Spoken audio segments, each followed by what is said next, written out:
5 राज्यों की पुलिस मिलकर नक्सल के खिलाफ चलाए गए अभियान। वर्चुअल मीटिंग में झारखंड, बिहार, उड़ीसा, छत्तीसगढ़ और पश्चिम बंगाल के डीजी शामिल। आपसी तालमेल बनाकर अभियान चलाने पर बनी सहमति। गिरिडीह में कोरोना से हुई मौत का किया जाएगा सर्वे। कांग्रेस कार्यकर्ता करेंगे सर्वे के बाद वरीय अधिकारियों के पास भेजा जाएगी रिपोर्ट।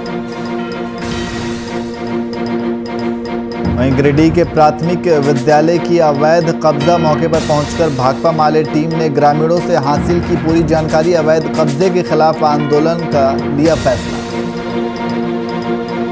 और औरंगाबाद में भाई के आपसी विवाद ने लिया हिंसक रूप। झड़प में आधा दर्जन से ज्यादा लोग घायल। पीड़ितों ने अपने ही परिवार के लोगों पर मारपीट करने का लगाया आरोप।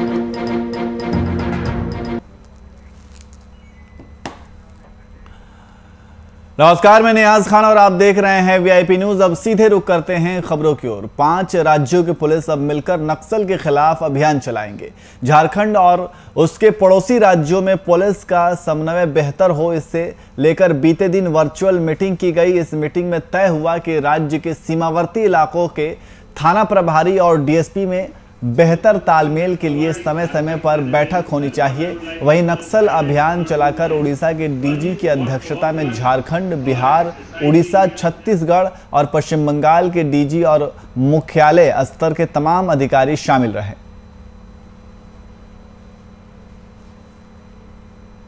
इस बैठक में काफ़ी विस्तृत रूप से चर्चा की गई और जो इस तरीके के जो गिरोह है जो काम कर रहे, खासकर झारखंड या हमारे जो सीमावर्ती राज्य है उनमें, उनके संबंध में सारी इन्फॉर्मेशन एक्सचेंज की गई है और एक कोऑर्डिनेटेड वे में संयुक्त रूप से इन गिरोहों के विरुद्ध भी एक कार्य योजना बनी है जो हम लोग उसमें कार्य कर रहे हैं। सर, ऑपरेशन मुस्कान बड़ा तेज चल रहा था, बीच में फिर सर रुक गया। यूपी में बहुत तेज़ी से वो अभी काम कर रहा है सर, तो फिर से उसको सर एक्टिव करना पड़ेगा सर। ये एक डेफिनेटली इशू है, बहुत बड़ा इशू है और इसमें काम भी हो रहा है और आगे और इस पे हम लोग और अच्छे से फोकस देके इस पे काम।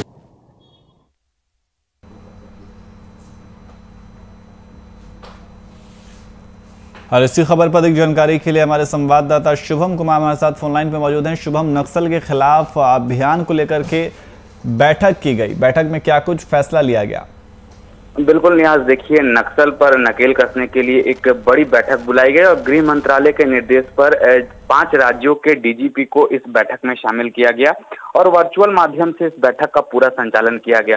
अगर 5 राज्यों की बात करें तो पश्चिम बंगाल, छत्तीसगढ़, उड़ीसा, बिहार समेत झारखंड, तो कह सकते हैं 5 राज्यों के डीजीपी और अपराध को कह सकते हैं अंकुश लगाने के लिए, अपराध के जो बढ़ते मामले उस पर रोक लगाने के लिए कहीं ना कहीं इस बैठक को बुलाया गया था और पूरा का जो पूरा बैठक हुआ वो वीडियो कॉन्फ्रेंसिंग के जरिए हुआ। इसमें मुख्य मुद्दा था कि नक्सलियों पर कैसे घेराबंदी की जाए, नक्सलियों पर कैसे अंकुश लगाया जाए, क्योंकि झारखंड का जो सबसे बड़ा कह सकते हैं एक हब है, जो जिला है जामताड़ा, वहां पर साइबर अपराध सबसे ज्यादा होता है, उस पर कैसे अंकुश लगाया जाए। क्योंकि एक सीमावर्ती इलाकों की अगर बात करें, जिस तरीके से पश्चिम बंगाल हमारे नजदीक है, बिहार नजदीक है, उड़ीसा नजदीक है, तो ये एक बेहद जरूरी कदम उठाया गया है प्रशासन के द्वारा और जिस तरीका से गृह मंत्रालय के निर्देश पर इन तमाम पहलुओं पर नजर बनाने को कहा गया था।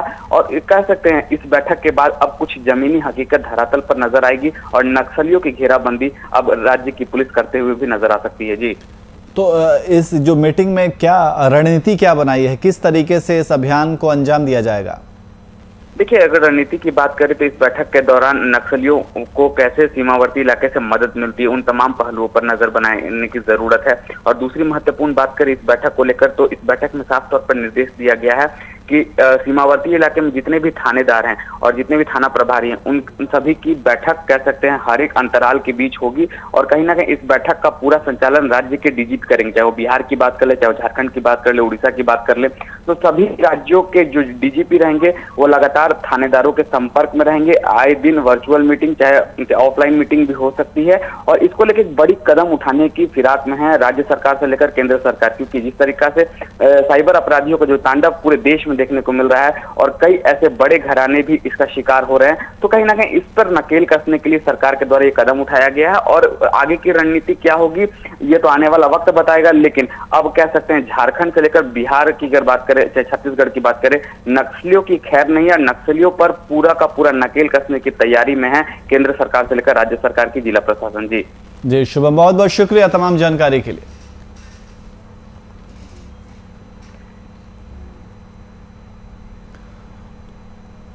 वहीं गिरिडीह के गावा प्रखंड में कोविड से हुई मौत का कांग्रेस पार्टी के कार्यकर्ता सर्वेक्षण करेंगे, जिसके लिए प्रखंड कांग्रेस कमेटी ने बीते दिन एक बैठक का आयोजन किया। बैठक की अध्यक्षता प्रखंड अध्यक्ष नंदू सिन्हा ने की, जहां मौके पर धनवार विधानसभा प्रभारी मरगूब आलम भी मौजूद रहे। वहीं बैठक में आगामी अगस्त माह से आईसीसी और झारखंड प्रदेश कमेटी द्वारा निर्धारित आउटरीच सर्वेक्षण कार्यक्रम शुरू करने पर भी चर्चा की गई। मौके पर फैसला लिया गया कि पार्टी के कार्यकर्ताओं द्वारा हर प्रखंड में से बीते महीने कोरोना से हुई मौत के आंकड़ों का सर्वेक्षण किया जाएगा। सर्वेक्षण का रिपोर्ट पार्टी के वरीय अधिकारियों के पास भेजी जाएगी और साथ ही बैठक में उपस्थित लोगों को आउटरीच सर्वे प्रपत्र भरने का तरीका बताया गया। इस बैठक में अल्पसंख्यक अध्यक्ष जिशान खान, कांग्रेस नेता रणधीर चौधरी, शुभम सिन्हा समेत दर्जनों कांग्रेस कार्यकर्ता मौजूद रहे। आज गावा प्रखंड कांग्रेस कमेटी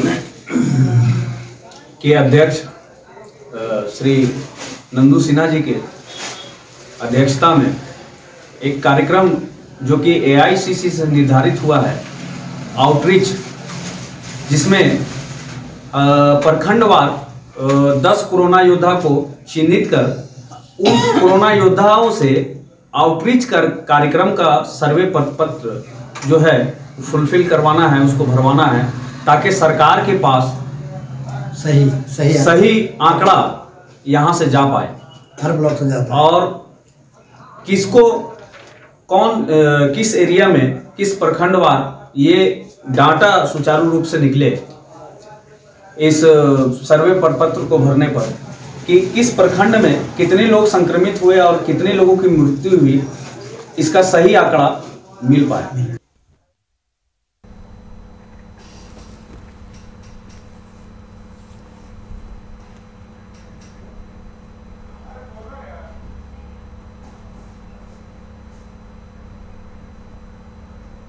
वहीं गिरिडीह शहर से सटे मुसफ़ीड स्थित प्राथमिक विद्यालय की जमीन पर अवैध कब्जे के खिलाफ बीते दिन भाकपा माले की टीम ने निरीक्षण किया। इस दौरान वहां के स्थानीय ग्रामीणों से जमीन की किस्म की पूरी जानकारी हासिल कर इस पर सरकार से पहल करने की मांग की है। वहीं मौके पर विद्यालय की प्राध्यापिका गीता कुमारी ने कहा कि विद्यालय की ज़मीन को वहां के स्थानीय व्यक्ति द्वारा अवैध कब्जा किया जा रहा है, जबकि ये ज़मीन सरकारी है। इस पर विद्यालय का 4 दीवारी बनाई गई है।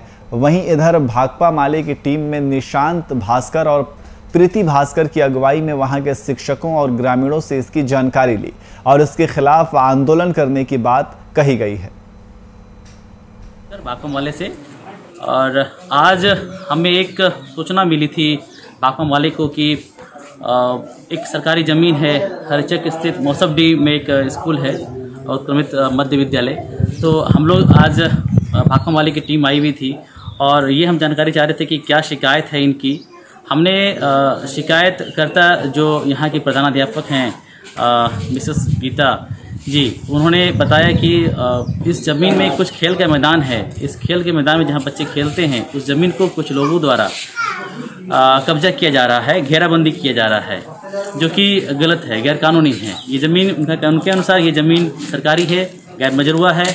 और यहाँ पर जब ये स्कूल का निर्माण हो रहा था उस वक्त डीएसए साहब ने, डीएसए महोदया ने ये कहा था कि भाई ये स्कूल, ये जो ज़मीन है ये स्कूल का ज़मीन है और हम लोग जल्द इस पर या तो आप बाउंड्री वॉल हम लोग करा सकते हैं। यहाँ का अध्यक्ष जो कि स्कूल का देख रेख हम भी करते हैं। ज़मीन है जीएम प्लाट का है, जो कि ये ज़मीन जो है उसको बीओ साहब बोला था कि ना ज़मीन जो कि स्कूल में रहेगा। वीडियो साहब उत्तम प्रसाद जो वीडियो था वो ही बोला कि कंपाउंड का टेंडर हम निकलवा देंगे। क्या ज़्यादा क्या होगा। यहाँ जैसे हम लोग आवेदन दिए हैं ज़मीन का, डीसी साहब के दिए, LIDC साहब के दिए हैं। हम सरकार से चाहते हैं कि इस पर जो बच्चा लोग खेलता था वो बना रहे और कंपाउंड के लिए सरकार दे स्कूल का। उससे लिए कोई माफिया चाहे कोई लोग इसको ले नहीं सके, हड़प नहीं सके और बच्चे लोग इस ज़मीन पर खेले रहे। यही सरकार से निवेदन है, आग्रह है, प्रार्थना है। स्कूल को बच्चा जो खेल कूद के लिए है, थोड़ा सा ज़मीन है, उसके लिए बच्चा के बहुत सा दिक्कत होता है। तो कुछ थोड़ा ज़मीन को मैंने दूसरा आदमी को चाहता है कि मैं उसमें कुछ घेराबंदी करके अपना मैंने कुछ फसल उपजाएंगे, लेंगे, तो बच्चा लोग कहाँ जाएगा खेल कूदने के लिए। इसलिए हम चाहते हैं कि फैलाइन जगह रहे, सभी बच्चा के गांव वाला के सभी के लिए सुरक्षित होगा, कभी ग्रामीणों को कि अच्छा हो, भलाई हो, चाहते हैं हम सभी को लिए। वहीं औरंगाबाद के मदनपुर थाना क्षेत्र के खिरियावा गांव में जमीनी विवाद को लेकर भाई भाई में हुई हिंसक झड़प में तकरीबन आधा दर्जन से ज्यादा लोग घायल हो गए।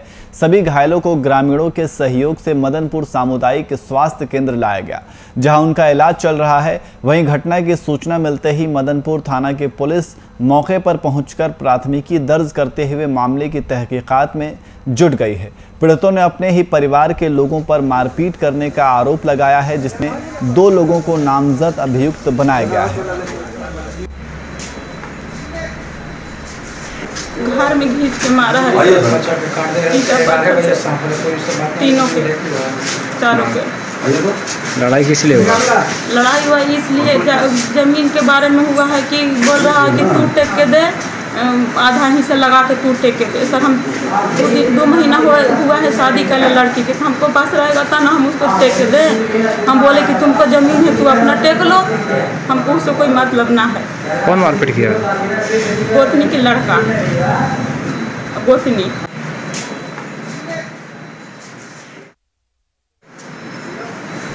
ये पूरा मामला औरंगाबाद का है, जहां भाई भाई की आपसी विवाद ने हिंसक रूप ले लिया और झड़प में करीब आधा दर्जन से ज़्यादा लोग घायल हो गए हैं। घायलों को अस्पताल में भर्ती कराया गया है। पीड़ितों ने अपने ही परिवार के लोगों पर मारपीट करने का आरोप भी लगाया है।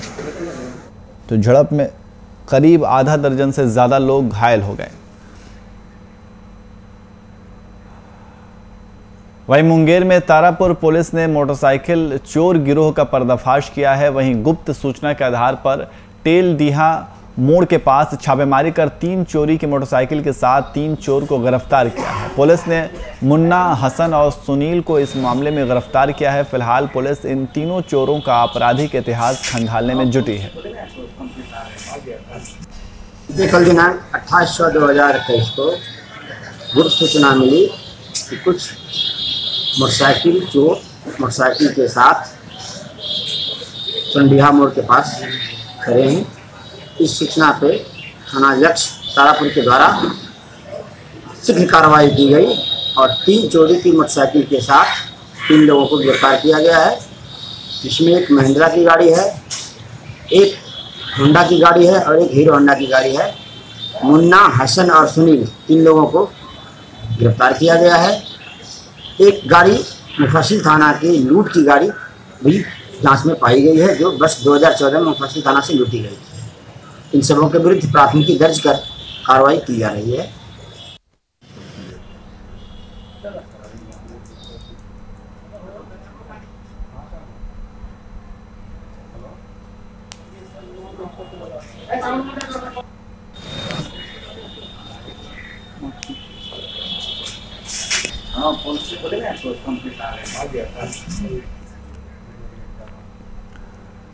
और सिमडेगा पुलिस को एक बड़ी सफलता हाथ लगी है, जहां पुलिस ने रंगदारी के मामले की तहकीकात करते हुए बिहार से खूंखार नक्सली को धर दबोचा।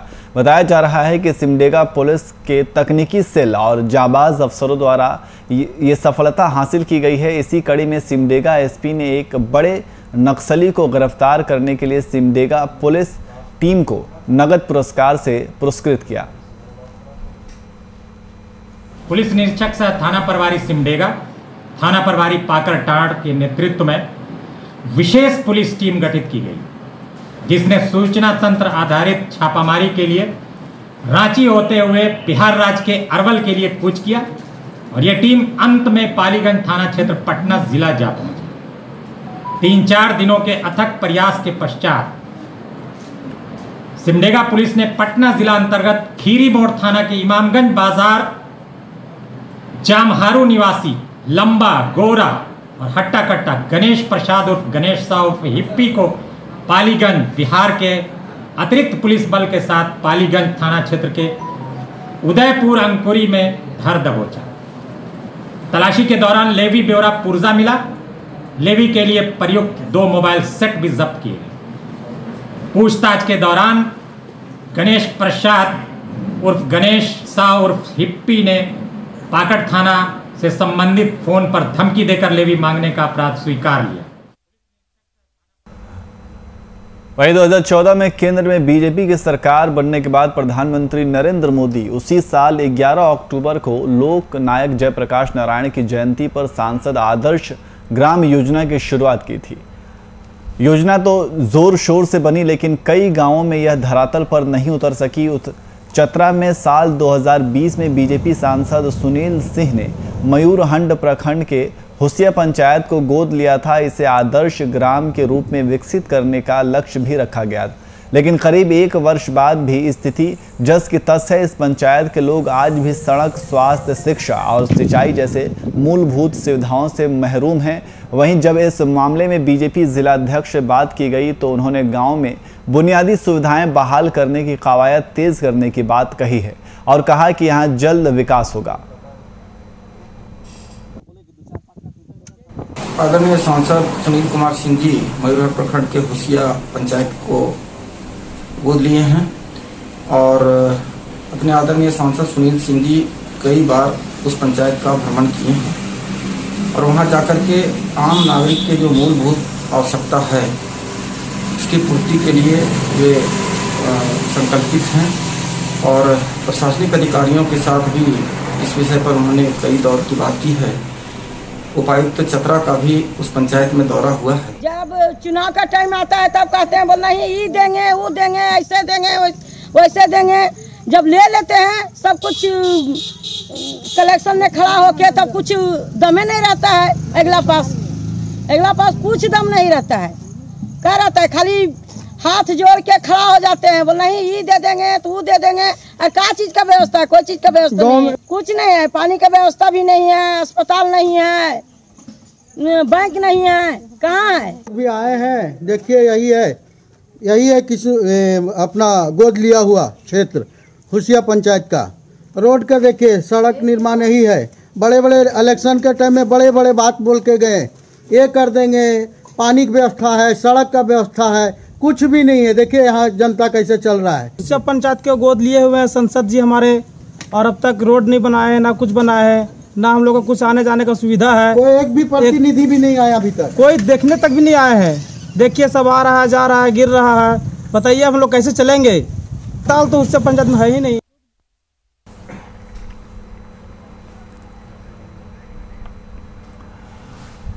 और इस बीच पटना से एक बड़ी खबर आ रही है। आपको बता दें कि पटना से इस वक्त एक बड़ी खबर आ रही है। आप टीवी स्क्रीन में देख सकते हैं कि पटना से इस वक्त की बड़ी खबर, आंखों पर काला चश्मा लगाकर पटना रवाना हुए सीएम नीतीश कुमार। तो पटना से इस वक्त की बड़ी खबर आपको बता रहे हैं। 22 जून को आंखों के इलाज के लिए दिल्ली एम्स पहुंचे थे सीएम, और लगभग 1 सप्ताह से चल रहा था सीएम नीतीश कुमार की आंखों का इलाज। अब काला चश्मा लगा करके पहुंचे हैं। डॉक्टरों से बातचीत के बाद दिल्ली से पटना रवाना हुए सीएम। तो पटना से इस वक्त की बड़ी खबर आपको बता रहे हैं।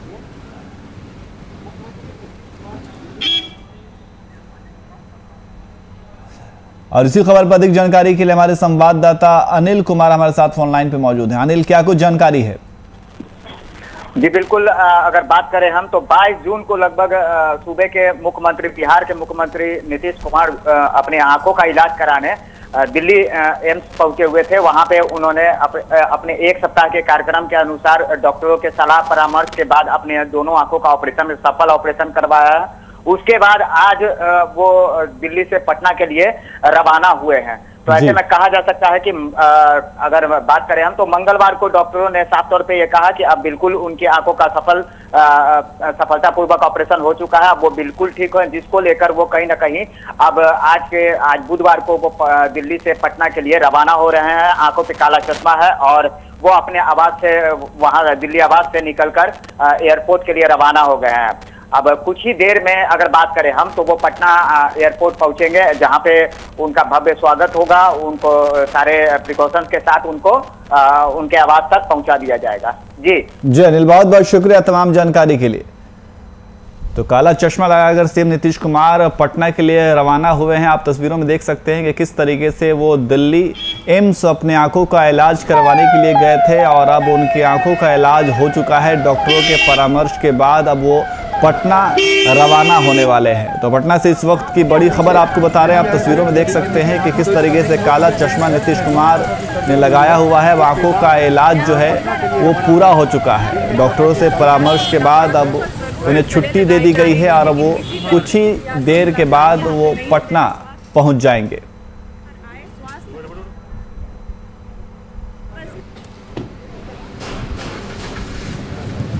तो काला चश्मा लगाकर नीतीश पटना के लिए रवाना हुए हैं। उनकी आंखों का इलाज हो चुका है। दिल्ली एम्स वो अपनी आंखों का इलाज करवाने के लिए गए हुए थे और अब उनकी आंखों का इलाज हो चुका है।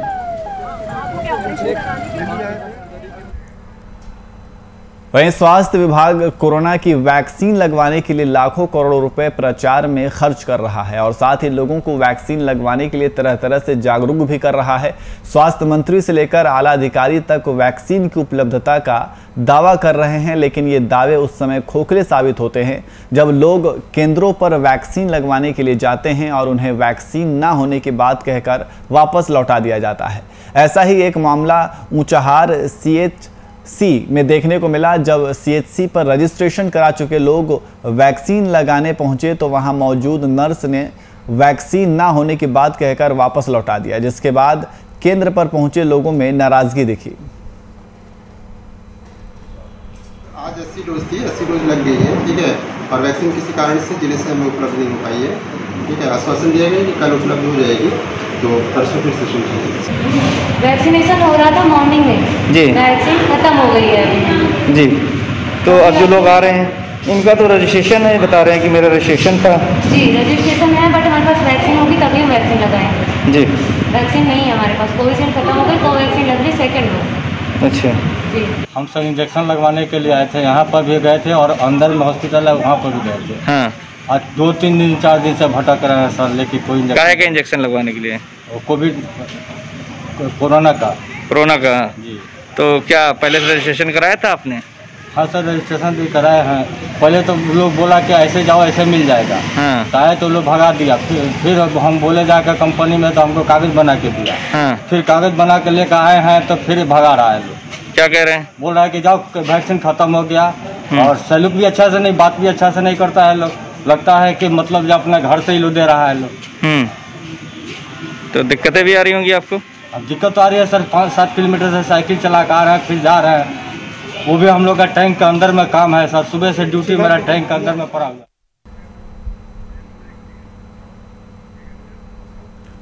और इस बीच एक और बड़ी खबर आ रही है। आपको बता दें कि धनबाद से एक बड़ी खबर आ रही है।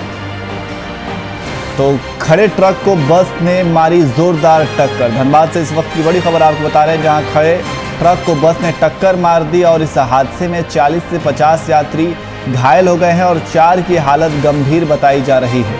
कई लोगों को एम्बुलेंस से अस्पताल भेजा गया है और घायलों का इलाज चल रहा है। तो राजगंज के GT रोड डोमनपुर की घटना बताई जा रही है, जहां हादसा देखने को मिला है। ट्रक में बस ने टक्कर मार दी है। तो धनबाद से इस वक्त की बड़ी खबर आपको बता रहे हैं, जहां खड़े ट्रक को बस ने टक्कर मार दी है। और इसी खबर पर अधिक जानकारी के लिए हमारे संवाददाता शुभम कुमार हमारे साथ फोन लाइन पे मौजूद है। शुभम, क्या कुछ जानकारी है? देखिए, 40 से 50 यात्री घायल हो गए हैं और 4 की हालत गंभीर बताई जा रही है। कई लोगों को एम्बुलेंस से अस्पताल भेजा गया है और घायलों का इलाज चल रहा है। तो राजगंज के GT रोड डोमनपुर की घटना बताई जा रही है, जहां हादसा देखने को मिला है। ट्रक में बस ने टक्कर मार दी है। तो धनबाद से इस वक्त की बड़ी खबर आपको बता रहे हैं, जहां खड़े ट्रक को बस ने टक्कर मार दी है और इसी खबर पर अधिक जानकारी के लिए हमारे संवाददाता शुभम कुमार हमारे साथ फोन लाइन पे मौजूद है। शुभम, क्या कुछ जानकारी है? देखिए नियाज, जो कह सकते हैं एक भीषण सड़क हादसा हुआ है धनबाद में, और जिस तरीका से लोगों की जो घायल होने की सूचना है, कई लोगों के मारे जाने की भी आशंका जताई जा रही है। और एक खड़े ट्रक में एक बस ने कह सकते हैं अनियंत्रित होकर बस में जो ट्रक में टक्कर मारी है, तो उस पर कहीं ना कहीं अब जिस तरीका से अब परिजन चिंतित न है, क्योंकि जो मौजूदा तस्वीर देखने को मिली है काफी लोग घायल हैं, और कह सकते हैं जो बस की जितनी भी सवारी थी वो पूरी तरीका से, अब बस पूरी तरीके से क्षतिग्रस्त भी हो गई है। लेकिन अब यह देखना होगा कि अब कितने लोगों की इसमें मृत्यु होने की सूचना अभी आती है। अभी लोगों को सदर अस्पताल इलाज के लिए भेज दिया गया है। जी, क्या किसी की गंभीर स्थिति भी बनी हुई है? बिल्कुल, अभी तो कहा नहीं जा सकता है नियाज, सभी को अभी रेफरल अस्पताल में भेज दिया गया है, लेकिन उसके बाद ही पता चल पाएगा कि किन व्यक्तियों की मौत भी हो सकती है, और ऐसे की गंभीर संभावना जताई जा रही है कि कई लोग इसमें घायल बताए जा रहे हैं। और जो एक कह सकते हैं सबसे बड़ा भीषण सड़क हादसा इसे कहा जा सकता है, क्योंकि एक खड़ी ट्रक ने बस को जिस तरीका से रफ्तार का कहर हमें देखने को मिला है, और रफ्तार के ही वजह से जिस तरीका से बस ने खड़ी ट्रक को टक्कर मारी है, और दोनों गाड़ी पूरी तरीके से क्षतिग्रस्त हो चुकी है। तो जी शुभम, बहुत बहुत शुक्रिया तमाम जानकारी के लिए। वहीं महाराजगंज पुलिस को एक बड़ी सफलता हाथ लगी है। पुलिस ने आपसी रंजिश को लेकर हुए मारपीट में 6 अभियुक्तों में से 5 को गिरफ्तार कर लिया है। इनके पास से एक छुरा भी बरामद किया गया है। बता दें कि सोनौली कोतवाली क्षेत्र के जुगौली गांव में आपसी रंजिश को लेकर 2 पक्षों में हुए मारपीट के दौरान चले छुरेबाजी में गंभीर रूप से घायल जहीरुद्दीन की इलाज के दौरान मौत हो गई थी। फिलहाल इस पूरे मामले में पुलिस आगे की कार्रवाई में जुट गई है। में जो एक हत्या का मामला हुआ था उससे संबंधित 6 अभियुक्तों में से 5 अभियुक्त गिरफ्तार कर लिए गए हैं। एक अभियुक्त अब्दुल अहद की गिरफ्तारी अभी शेष है, जिसके संबंध में पुलिस टीम बनाकर लगा दी गई है। अतिशीघ्र उसकी गिरफ्तारी कर ली जाएगी, शेष विधिक कार्रवाई की जा रही है। और छपरा के सारण पुलिस ने बीते 5 अप्रैल को परसा थाना अंतर्गत बनकेरवा चंवर में शिक्षिका प्रमीला कुमारी की हत्या मामले का खुलासा किया है। बताया जा रहा है कि इसुआपुर थाना अध्यक्ष संजय तिवारी का हत्यारा है, शिक्षिका का हत्यारा है। वहीं अपने 2 अन्य साथियों की मदद से शिक्षिका प्रेमिला की हत्या की गई। अपना बयान बदल दे, लेकिन लड़की नहीं बदल रही थी, तो इसको लेकर उसने हत्या की साजिश रची और इस हत्या को कारित करवाया। इस हत्या में जो लोग शूटर की तरह काम कर रहे थे उसकी गिरफ्तारी पूर्व में ही कर ली गई थी, लेकिन उस समय उन लोगों ने अपना नाम बदल लिया था। जो सबसे इसमें महत्वपूर्ण चीज़ है वो ये है कि इसमें एक शूटर विजय सिंह है, जिसकी गिरफ्तारी की जा चुकी है, और ये पूर्व में इसवापुर थाना अध्यक्ष की हत्या का भी ये शूटर था और उस समय भी उसमें शामिल था। इसके अलावा इसमें राजू नट और अरुण राय जो कि कुख्यात अपराधी तरुण राय का भाई है, ये तीनों शामिल था उसमें। और इनको हम लोगों ने दरियापुर थाना कांड संख्या 262-21 में जून के महीने में, इसी महीने में उसको हथियार के साथ योजना बनाते हुए। और फिलहाल बुलेटिन में इतना ही। देश और दुनिया की तमाम खबरों के लिए देखते रहिए VIP न्यूज़। नमस्कार।